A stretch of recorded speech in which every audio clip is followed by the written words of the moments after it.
ये कहानी है शिरडी की, हाँ, साईं बाबा की शिरडी की। ये बात तब की है जब बाबा की ख्याति चारों ओर फैलने लगी थी।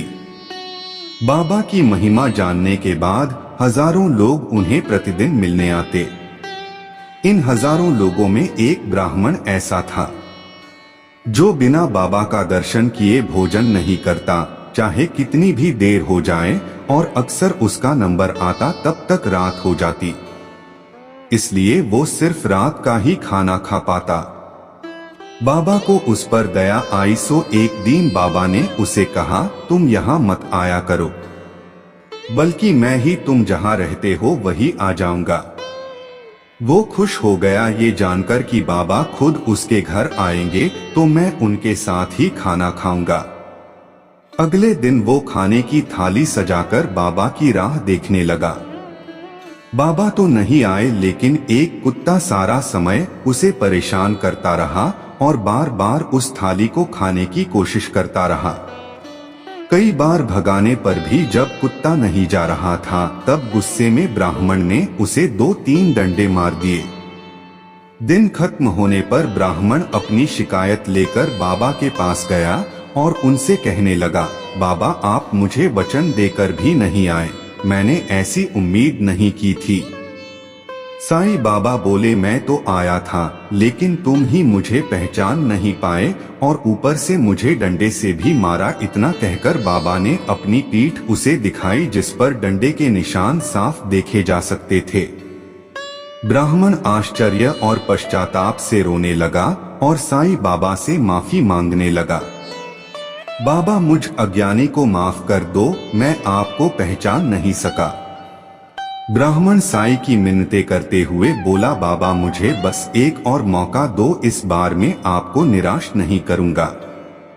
बाबा भी उसकी बात मानते हुए बोले, ठीक है मैं आऊंगा।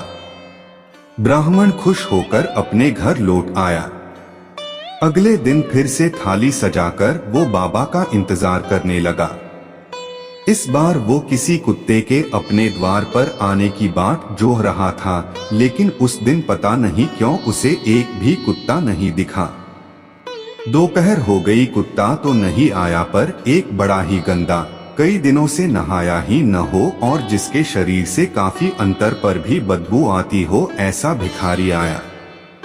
भिखारी उससे थाली में पड़ा खाना मांगने लगा, पर ब्राह्मण ने उसे देने से मना कर दिया और उसे वहां से जाने के लिए कहा।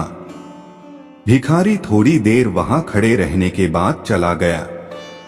एक और दिन खत्म हुआ और ब्राह्मण फिर से साईं बाबा के दरबार में पहुंचा और बोला, सच बताना, इस बार आप नहीं आए ना?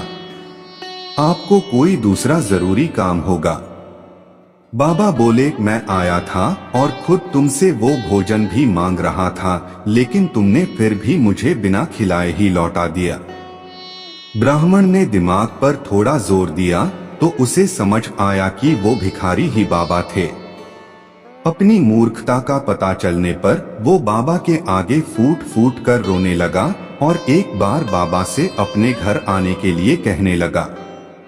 बाबा ने इस बार मना कर दिया और बोले, इसका कोई फायदा नहीं है, मैं आऊंगा और तुम पहले से ठान कर बैठोगे और मुझे कुत्ते या भिखारी में ढूंढोगे। बस तुम इतना जान लो, मैं हर किसी में हूँ, हर जगह हूँ, इसलिए जो भी जरूरतमंद नजर आए उसकी सच्चे मन से मदद कर दो, बस इतना काफी है मुझे खुश करने के लिए।